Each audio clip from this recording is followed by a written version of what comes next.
நம்பிக்கை நம்பிக்கை நம்பிக்கை நம்பிக்கை இல்லாமல் நாளை இல்லை. இந்த மாதிரி விஷயங்கள்ல டாக்டர் ரங்கநாயகி தான் ஸ்பெஷலிஸ்ட். அவங்களே சொல்லிட்டாங்க.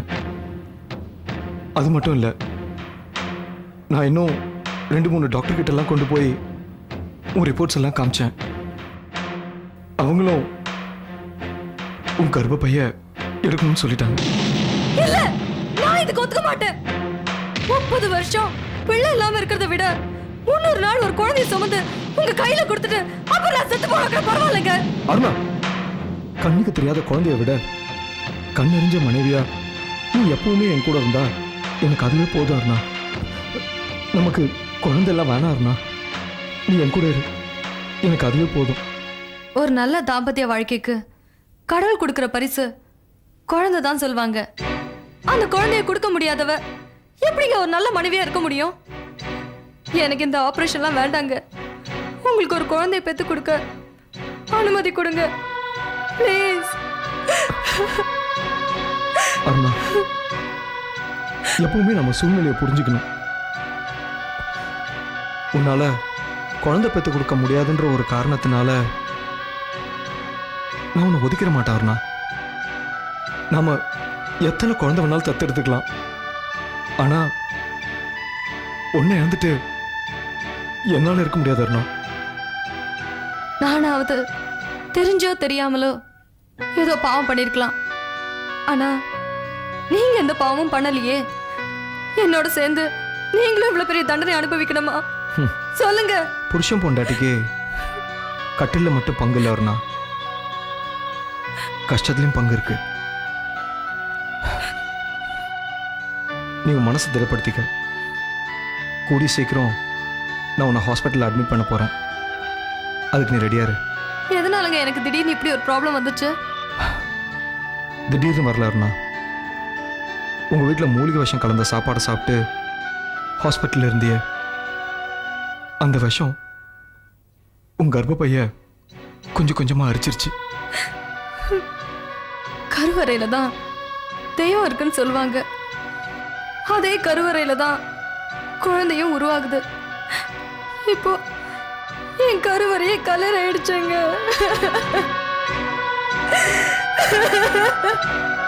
ஏய் ஏய்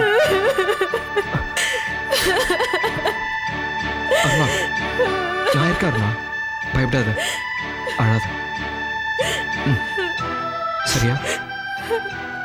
வா.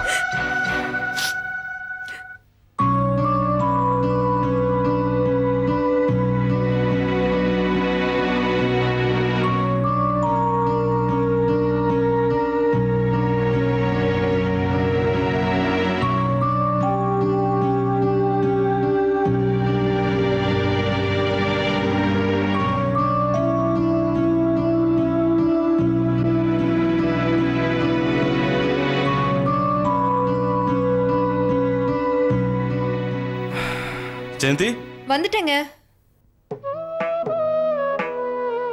உட்கார் ஜெயந்தி. இந்த மாதிரி நேரத்துல உன் கூட துணைக்கு யாராவது இருந்தா நல்லா இருக்கும்ல? அதெல்லாம் ஒண்ணும் வேண்டாங்க. எனக்கு இங்க என்ன வேலை இருக்கு? ஜெயந்தி, தலைப்பிரசவங்கிறது மறுபிறவின்னு சொல்லுவாங்க. இந்த மாதிரி நேரத்துல பெத்த அம்மா கூட இருந்து பார்த்துக்கணும்னு எல்லா பொண்ணுங்களும் ஆசைப்படுவாங்க. உனக்கு அந்த கொடுப்புன்னு இல்லை. சரி, அம்மா இல்லைன்னா என்ன, மாமியாராவது கூட இருந்து பார்த்துக்கிட்டா நல்லா இருக்கும்.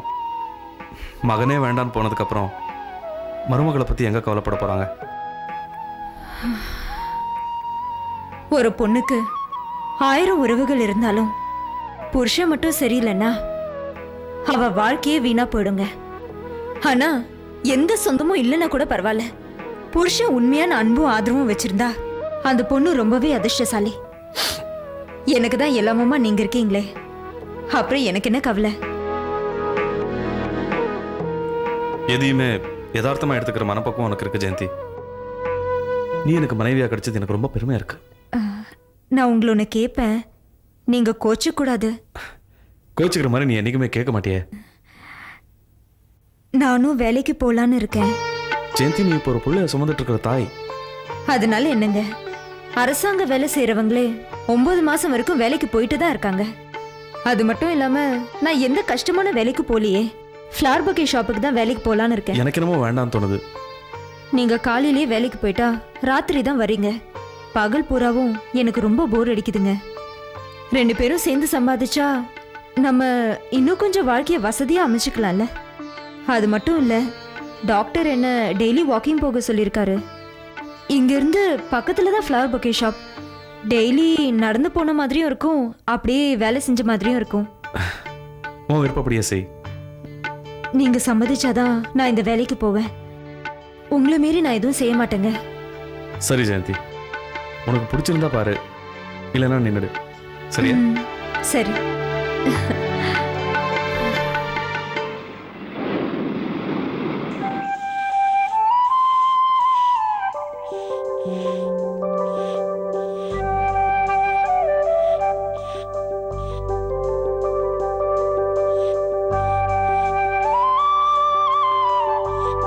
ஒரு பொக்கேக்கு வாங்க.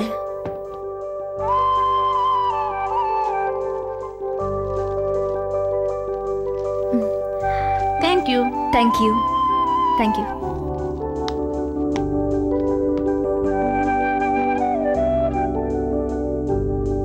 ஜெயந்தி, உங்களுக்கு இந்த வேலை பிடிச்சிருக்கா? பூக்களுக்கு மத்தியில இருக்க யாருக்கு தான் பிடிக்காது? இங்க வரவங்க எல்லாருமே சந்தோஷமா தான் வருவாங்க. வாழ்க்கையில ஜெயிக்கிறவங்க, ஜெயிச்சவங்கள வாழ்த்துறவங்க, அதுக்கும் மேல பல காதல் இங்க தான் ஆரம்பமா இருக்கு. ஆமா, இதுக்கு முன்னாடி நீங்க என்ன வேலை பார்த்தீங்க? இதே மாதிரி தான் பூக்களுக்கு நடுவுல இருந்தேன். குழந்தைங்களுக்கு பாடம் சொல்லி கொடுக்கிற டீச்சரா இருந்தேன்னு சொன்னேன். டீச்சரா இருந்தீங்களா? டீச்சர் ட்ரைனிங் முடிச்சிருக்கேன். டீச்சர் ட்ரைனிங் முடிச்சிட்டு இந்த வேலைக்கே வந்தீங்க? நம்ம தேவைக்கு உழைச்சு சம்பாதிக்கணும். அது எந்த வேலையா இருந்தா என்ன? ஆமா, உங்க புருஷன் எங்க வேலை செய்யறாரு?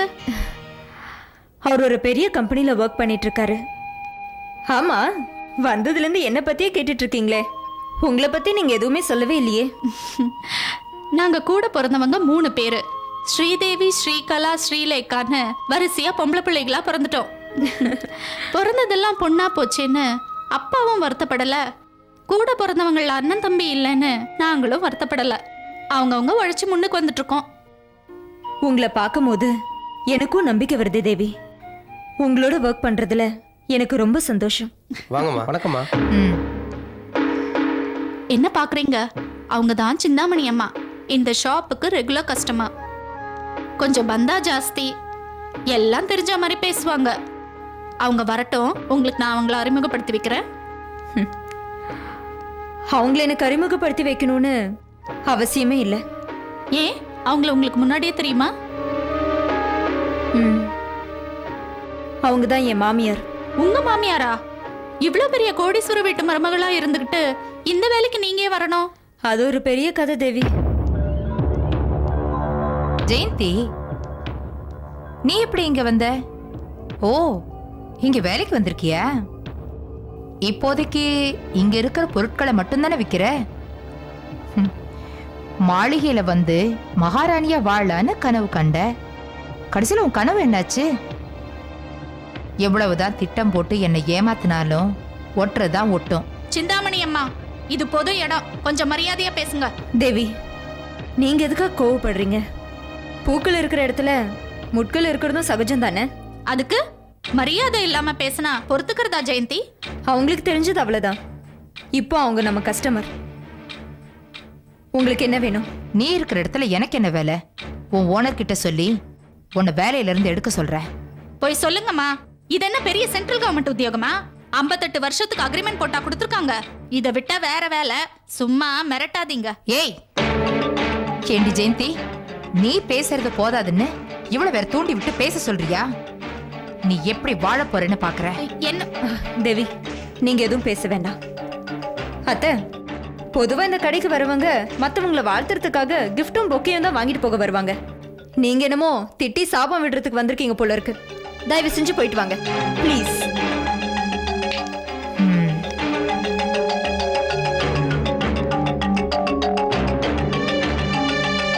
இங்க வலி இருக்காமா? ஆமா, வலிக்குது டாக்டர். இங்கே அங்கேயும். சரி, வந்து உட்காருமா.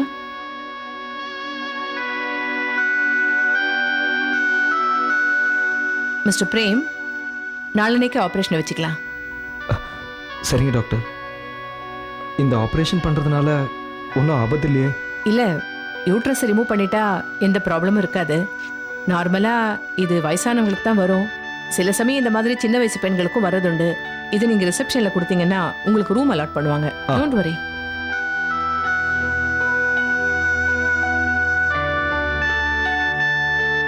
ஏமா, வக்கீல் கிருஷ்ணா கிட்ட உன் புருஷன் பணம் கொடுத்தாரே, அதை வாங்கிட்டீங்களா?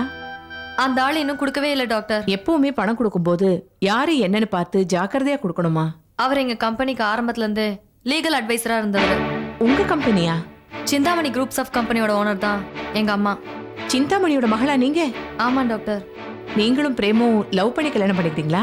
ஆமா டாக்டர். நான் பிரேம காதலிச்சு தான் கல்யாணம் பண்ணிக்கிட்டேன். ஆனா அவருக்கு ஒரு குழந்தைய கூட பெத்து கொடுக்க முடியாத பாவி ஆயிட்டேன் டாக்டர். அழாதீங்கம்மா. நீங்க 2 பேரும் படிச்சவங்க. குழந்தை வேணும்னா நீங்க 2 பேரும் பேசி முடிவெடுத்து தத்தெடுத்து கூட வளர்க்கலாமே.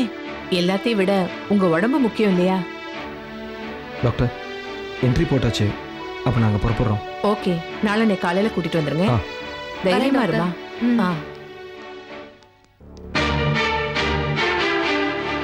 சிந்தாமணி அம்மா பொண்ணும் மாப்பிள்ளையும் இங்க எதுக்கு வந்தாங்க? உடனே துப்பு துளைக்கி இந்த விஷயத்த நந்தினி கிட்ட சொல்ல வேண்டியதுதான். இந்த விஷயத்தை சிந்தாமணி அம்மா கிட்ட சொல்லி எந்த பிரயோஜனமும் இல்லை. என்னம்மா சொல்ற? சிந்தாமணியோட பொண்ணை பாத்தியா? எங்கம்மா பார்த்த? எப்ப பார்த்த? எங்க ஹாஸ்பிட்டல்ல செக்கப்புக்காக வந்திருந்தா. ஒரு ஆபரேஷனுக்காக அட்மிட் ஆக போறா. அப்போ சிந்தாமணிக்கு பிறந்தது பொம்பளை பிள்ளையா? ரங்கநாயகி, அவ யாரு தெரியுமா? அவ என்னோட பொண்ணுமா. இவ்வளவு நாளா உங்களுக்கு ஒரு பொண்ணு இருக்கிற விஷயமே உங்களுக்கு தெரியாதானா? தெரியாதுமா. சிந்தாமணி கர்ப்பமா இருக்கும்போது எங்க குடும்ப நெல்லிக்காய் மூட்டை மாதிரி சிதறி போயிடுச்சு. ஆளுக்கு ஒரு திசையில போயிட்டோம். யாரு எங்க இருக்கான்னு எங்களுக்கே தெரியல. சின்ன வயசுலயே என் பையன் செத்து போயிட்டான். இப்ப என் பொண்ணாவது உயிரோட இருக்கான்னு கேட்கும்போது எனக்கு சந்தோஷமா இருக்குமா? ஆமா, அவ எதுக்கு ஹாஸ்பிட்டலுக்கு வந்தா? ஏன் அட்மிட் ஆக போறா? அவளுக்கு யூட்ரஸ்ல ப்ராப்ளம். கர்ப்பப்பையை ரிமூவ் பண்ணலனா உயிருக்கே ஆபத்தா முடிஞ்சிரும். ஏமா, என் பொண்ணுக்கு ஏதாவது குழந்தை இருக்குதா? இல்லனா ஒரு குழந்தைய பெத்திருந்தா கூட கர்ப்பப்பையை எடுத்துட்டா பரவாயில்லன்னு சொல்லலாம். இனிமே அவளுக்கு குழந்தை பிறக்கிறதுக்கு வாய்ப்பே இல்ல. ஏமா, என் பொண்ணுக்கு மட்டும் ஏன் இப்படி கடவுள் ஒரு தண்டனை கொடுக்கணும்? நீங்க தான் சிந்தாமணி பத்தி நிறைய சொல்லிருக்கீங்களே. பெத்தவ செஞ்ச பாவம் பொண்ணை வாட்டுது. சிந்தாமணி செஞ்ச பாவத்துக்கு என் பொண்ணு எப்படிமா பொறுப்பாக முடியும்? தாய் தகப்பன் 10 வீடு வச்சிருந்தா அது பிள்ளைங்களுக்கு தானே போய் சேருது. சொத்துல பங்கு இருக்கும் போது பாவத்திலையும் பங்கு இருக்கதானே நான் செய்யும். அந்த சிந்தாமணியால என் வாழ்க்கை மட்டுமல்ல, என் பிள்ளைங்களோட வாழ்க்கையும் பாழாயிடுச்சு. ஒரு தீய சக்தியால ஒரு பரம்பரையை அழிஞ்சு போயிடுச்சு பாத்தியாமா. அந்த சிந்தாமணி அழிக்காம நான் விட மாட்டேன். அவளை அழிச்சாதான் என் ஆத்திரமே அடங்கும். வேண்டாண்ணா, எல்லாரும் கத்தி எடுக்க ஆரம்பிச்சிட்டா அப்புறம் கடவுள் எதுக்கு? கம்ப்யூட்டர் போடுற கணக்கு கூட தப்பிடும். ஆனா கடவுள் போடுற கணக்கு தப்பவே தப்பாது. சிந்தாமணி இவ்வளவு பேரை ஏமாத்தி ஜெயிச்சு வாழ்ந்து என்ன பிரயோஜனம்? அவங்க வாழ்க்கையில எங்க சந்தோஷமா இருக்காங்க? பிளாட்ஃபார்ம்ல இருக்கிறவங்க கூட பேரன் பேத்தின்னு உறவுகளோட வாழ்ந்துட்டு இருக்கும் போது சிந்தாமணி பக்கத்துல அவங்க பொண்ணு கூட இல்லையே. கடவுள் அவங்களுக்கு கொடுக்க வேண்டிய தண்டனையை கொடுத்துட்டாரு. உங்க பொண்ணை பார்க்கணும்னு நீங்க ஆசைப்பட்டீங்கன்னா நாளைக்கு ஹாஸ்பிட்டலுக்கு வாங்க. ரங்கநாயகி, என் பொண்ணு பார்க்க எனக்கு ஆசையாதாமா இருக்கு. ஆனா அவளை முதல்ல பார்க்கும்போது ஹாஸ்பிட்டல்ல பார்க்கறதுக்கு நான் விரும்பலம்மா. அவளுக்கு பூரண குணம் அடையணும். அதுக்காக ஆண்டவங்கிட்ட நான் பிரார்த்தனை செய்யறேன். ஒரு அப்பாவா என்னால இப்ப இதைத்தாமா செய்ய முடியும்.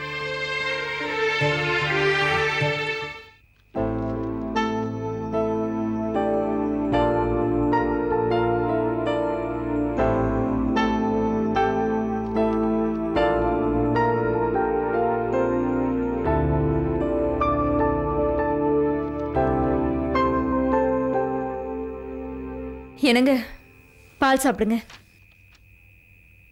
ஜெயந்தி, நீ போற வேலை உனக்கு பிடிச்சிருக்கா? ரொம்ப பிடிச்சிருக்குங்க. அங்கே தேவின்னு எனக்கு ஒரு ஃப்ரெண்டு கிடைச்சிருக்காங்க. எனக்கு துணையாக இருக்காங்க. எங்கள் ஓனர் ரொம்ப நல்லவர். வர கஸ்டமர்ஸ் எல்லாருமே ரொம்ப டீசெண்டாக இருக்காங்க. ஒரே ஒரு கஸ்டமரை நினச்சாதான் மனசுக்கு கஷ்டமாக இருக்கு. யார் அது? உங்கள் அம்மா. அம்மாவா? பழைய அம்மா, சிந்தாமணி அம்மா. அங்க வந்தாங்களா? வந்தாங்க. அங்கேயும் வந்துட்டாங்க. பேசுனாங்களா? கொஞ்சம் அவ பேசினாங்க, பயங்கரமா கேலி செஞ்சாங்க. என் ஓனர் கிட்ட சொல்லி என்ன வேலை விட்டு தூக்குறதா மிரட்டினாங்க. நாமளே எவ்வளவு கஷ்டப்பட்டு இப்பதான் கொஞ்சம் கொஞ்சமா வாழ ஆரம்பிச்சிருக்கோம். அது பொறுக்கல போல இருக்கு அந்த அம்மாவுக்கு. மத்தவங்களுக்கு கெடுக்கிறதே வேலையா வச்சிட்டு இருக்காங்க. அவங்களுக்கெல்லாம் ஒண்ணும் வர மாட்டேங்குதே. வேணா ஜெயந்தி, என்னதான் இருந்தாலும் அவங்க என்னை வளர்த்தவங்க, நல்லா இருந்துட்டு போட்டோம். நாமளே எவ்வளவு விட்டு கொடுத்துதாங்க போயிட்டு இருக்கோம். என் அப்பாவை எழுந்து நான் பரிதவிச்சு நின்னப்போ என்ன பரிகாசம் செஞ்சவங்க அவங்க. நம்ம இடத்துல வேற யார் இருந்தாலும் அவங்கள மன்னிக்கவே மாட்டாங்க. தப்பு பண்ணவங்க தண்டனை அனுபவிச்சு தான் ஆகணும் ஜெயந்தி. அவங்கள நாம தான் தண்டிக்கணும்னு ஒன்றும் இல்லை. வாண்ணா. வாங்க பிரேம், உட்காருங்க. அண்ணி எப்படின்னா இருக்காங்க? அவளுக்கு நாளைக்கு மறுநாள் ஆப்ரேஷன் ஃபிக்ஸ் பண்ணியிருக்காங்கம்மா. நாளைக்கு அவளை ஹாஸ்பிட்டலில் அட்மிட் பண்ணணும். என்ன சரணாவுக்கு? ஏன்னா அன்னைக்கு மறுபடியும் ஏதாவது ப்ராப்ளமா? கொஞ்ச நாளாவே அவளுக்கு வயிற்று வலி வந்துக்கிட்டு இருக்குல்லம்மா. அதான் அவளை டாக்டர் கிட்ட செக்கப்புக்கு கூட்டு போனேன். அவளுக்கு கர்ப்பப்பையை எடுத்துடணும்னு சொல்லிட்டாங்கம்மா. என்ன பிரேம் இதெல்லாம்? எப்படி? எல்லாம் என் தலையெழுத்து. பிரேம், கொஞ்சம் வெயிட் பண்ணுங்க. அவசரப்பட்டு அருணா ஹாஸ்பிட்டலெல்லாம் அட்மிட் பண்ணாதீங்க. ஏதாவது பெரிய டாக்டர் கன்சல்ட் பண்ணுவோம்.